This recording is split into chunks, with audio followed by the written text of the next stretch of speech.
welcome to week 16 of the CRICKETher Vodcast in social isolation. Feels like we've been doing this for months, and that's probably because we've been doing it for months. Last week we were virtually, thanks to the magic of green screen, with the England players back in training. This week we're celebrating the return of club cricket. But why? Why are we at the Oval? That's the question for you. Why are we there? Oh, Syd, can you just hold this for a minute while I pick up my tea?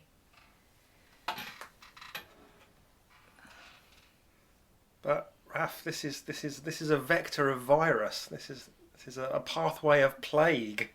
Why have you given me this object? To make a good joke at the start of the podcast. That's why. No, well, that was for our friends that aren't in the UK. At the start of the week, the government was still banning club cricket on the grounds that the ball represented a vector of virus and a pathway of plague.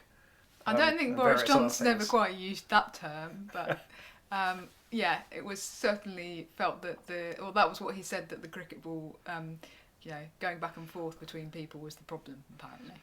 Before they performed a U-turn. I did. And, what's the situation now with club cricket, Raf? Well, I think it was Friday, was it, that the good news came through, that they have said that now club cricket in England can resume as of next weekend. So, it's really good news. It seemed to have been a bit of a dramatic U-turn, as you say, but really brilliant news for players and clubs up and down the country who've obviously been waiting for weeks now to try and get things back on track, and will be really excited. Yeah, I think it's great news that people are going to be able to get something out of their season. Cricket's a game that, at the top level depends on people watching on TV, but ultimately, if we don't have people playing in clubs, then we won't be developing the next generation of cricketers and, the next generation of fans that are going to be watching on TV in years to come. So it's great news, and I was really concerned about the possible implications of there being no cricket whatsoever this year. And we received a press release from the ECB this week as well, didn't we, about men's professional cricket, because men's professional cricket is coming back on the 1st of August, is that right? Domestic. Yes, of course. So they're going to go through some sort of concertinaed season. But the press release also spent quite a lot of time talking about the women's game, didn't it, Raf? Yes, it did. So, as you say, men's county cricket will now come back on the 1st of August. But in terms of women's domestic cricket, there is a bit more uncertainty over the situation. And the press release said quite a lot about the women's game, whilst also telling us absolutely nothing at all.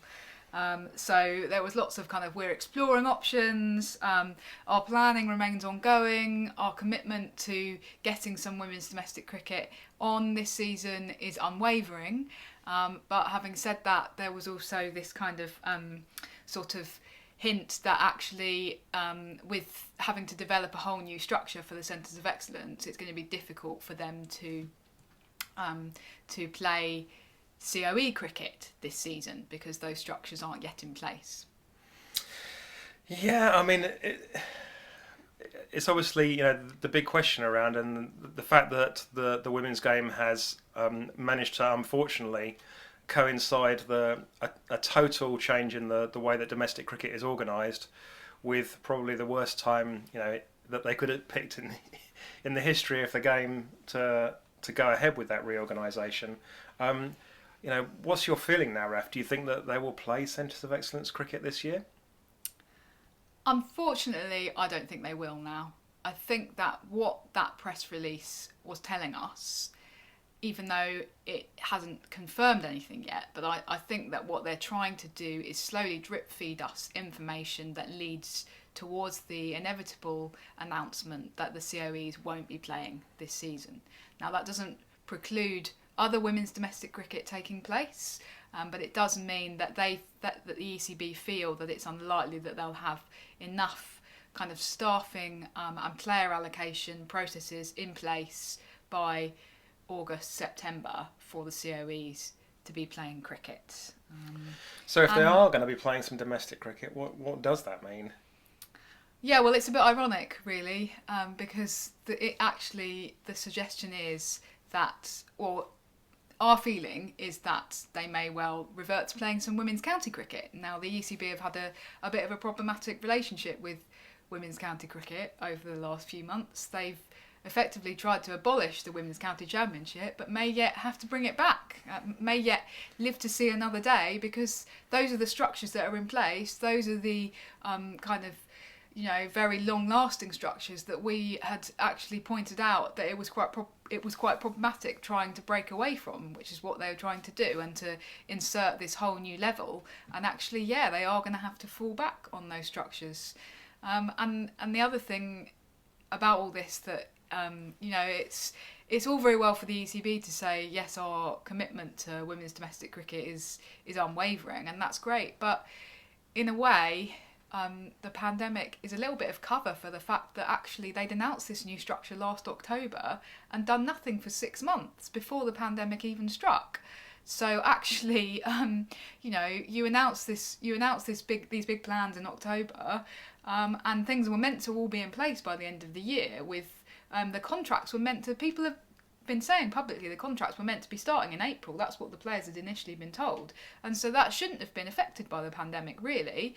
But they were already behind, and then people like Tash Farrant was saying the other day that, for example, she'd been sitting around for months waiting to hear news and hadn't heard anything and hadn't had it confirmed whether these contracts were really coming in or when they were coming in. And now you're in a situation where, you have, the ECB have slightly dug themselves a hole here by not moving more quickly towards the back end of last year to put these new things in place. And so they are now going to have to fall back, ironically, on the county structures that they were trying to move away from. So a couple of lessons there, perhaps? Perhaps. So that's domestic cricket, and now in theory about international cricket we don't know any more this week than we did a week ago, but some good news has leaked out from India, hasn't it? What have we heard from that direction? Yeah, well, we were sort of already aware that the ECB were in talks with the BCCI about the possibility of the kind of postponed India series taking place in September as a kind of tri-series format. And what we've been hearing this week from the Indian media is that looks quite likely to happen, actually, with the possibility of the Indian team arriving here in August, potentially then having a period of 2-week quarantine here in England, with a series starting on the 10th of September was the date that has been put out by the Indian media. Now, we don't have any official confirmation of that, we should make that clear, but it certainly looks like the BCCI are very up for that. Yeah, I mean, we've actually had some news today that's leaked out from the government here, that they're drafting some new regulations for international sports fixtures, which might even mean that in theory they don't need to undergo that quarantine period.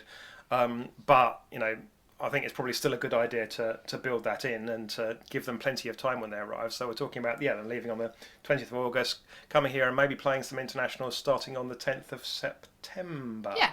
And no one said anything about South Africa, but our feeling is still that that South Africa are going to be coming as well, and that therefore we're looking at a tri-series there.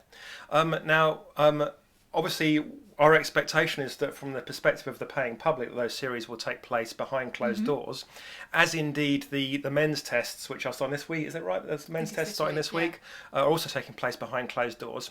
But the ECB, together with the Cricket Writers Club, which is a little bit like the sort of trade union. It's not technically a trade union, but it acts a little bit like a trade union for cricket writers and photographers and other broadcasters and things.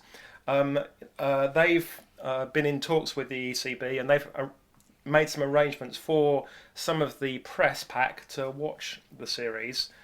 What's that all about, Raf?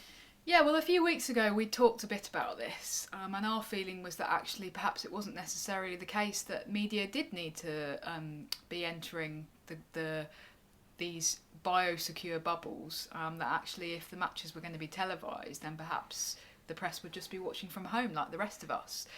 But the Cricket Writers Club, as you say, have been negotiating on behalf of journalists and on behalf of photographers as well. And so we now know that there will be 12 journalists who are let in to cover the men's tests who will be in the press box. I guess they'll have to maintain social distancing within the press box, etc., etc. So there will be a reasonable number of people actually there on site. So that's great for men's internationals, and then potentially the same kind of arrangement will apply for the women's matches. Okay. Well, we may yet be able to bring you coverage of those matches from the grounds in that case. Yeah, I mean, I guess from our perspective, it's probably the case that it might be one of us doing it rather than both of us, which would be quite sad. But my understanding, although I don't have the list of the people who are being let into the men's tests, is that it's one representative from each media outlet.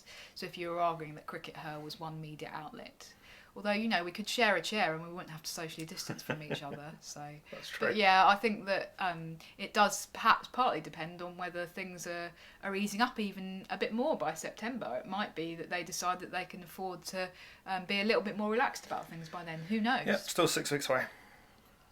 Now, on last week's Vodcast, we asked a question. We'd had a question from Neil who asked about extending the Women's Ashes series and potentially adding more tests and more ODIs. And you ran a Twitter poll pertaining to this, didn't you, Raf? I did. So we're going to talk about the results. Yes, I'm just getting the results up on my phone. Okay, so the question that we asked was, should the multi-format Women's Ashes be extended? So, 16% said no. 7% said yes, we want to see more ODIs and or T20s. So that was the least popular option. 36% said yes, more of everything. But the most popular option by far was, or not by far, but the most popular option was more tests, 41%. So generally our followers or people who voted in this poll are inclined to agree that the Women's Ashes should be extended, but they're particularly in favour of more tests. That's not necessarily a surprise because we're obviously both very, well, I certainly am a very vocal exponent of more women's test cricket, and I think that plenty of people who follow cricket and are kind of keen supporters of the women's game would agree with that. The argument that's often trotted out against more women's test cricket is a financial one, isn't it? It's expensive to put on multi-day cricket for women, and women's tests don't really generate much revenue, or perhaps any revenue. I'm not entirely sure. But I do think that when you've got Australia visiting this country for a Women's Ashes series, they're in England for about 3 months. Would it really cost very much more money to then put on another women's test if they're here anyway? To have the Women's Ashes series as being the same as it is now, but just with more, just with one more test. I've kind of argued for that previously. I don't really think that there's necessarily a financial impediment to that. I think that the problem is that there isn't the will on behalf of some of these cricket boards, and in particular, I'm not sure that this is actually very widely known, Syd, but it's the ECB who have really tried to push for more women's tests, and they have specifically approached Cricket Australia on numerous occasions and said, we would like to play another Women's Ashes test, and Cricket Australia have said no. That's the situation. Cricket Australia have been very progressive in terms of the women's game and generally very successful, but this is the one particular area I think where we really do need to give a bit more kudos to the ECB, and in particular Claire Connor, who's been who's very much kind of led the way in terms of an administrator pushing the case for more women's test cricket. But it's been Cricket Australia who have said no. So the chances of that happening are probably quite low, I'd argue. But the reason isn't necessarily financial, it's about a lack of will. Okay. And of course, Syd, I'd be very interested to hear your views on this, because I understand you voted in our poll and you had a particularly interesting response. Well, I was one of the percentage that voted no, but Yeah. I think it's important to understand the reason, which is that that tests do remain a cost centre. Within the context of the current broadcast deal. The BBC have cut off some stuff, and then Sky get everything else. Playing additional tests isn't going to bring in any more revenue from the broadcasters because that revenue is now fixed. And that means that it is going to cost the board money. You're not going to get enough people through the gate at a women's test, I don't think, to cover the cost of opening the grounds and paying for all the umpires and everything else. So, given that it's a cost centre, if you're going to spend more money, I'd like to see that perhaps distributed, around the other nations. So I'd like to see New Zealand come over here and play a multi-format series, or South Africa, or India. Perhaps India is the most realistic one there. And wouldn't that be a great way to spend that money? So that's my perspective on there. Don't expand the Women's Ashes, which is already the biggest and the kind of the mammoth of women's international bilateral cricket. Yeah. Let's spread the love, spread the test love around the other countries. I'd love to spread some test love around. I'm all in favour of more tests, however that wants to eventuate. Yes, so I understand your perspective. Okay, well that's all we've got time for today. Don't forget, with clubs being allowed to play again next weekend, if your club is playing next weekend and you're around the southeast, we're near Reading, so the nearer you are to Reading, the better. But do hit us up on Twitter or post a comment or send us an email. Our email addresses are on the site.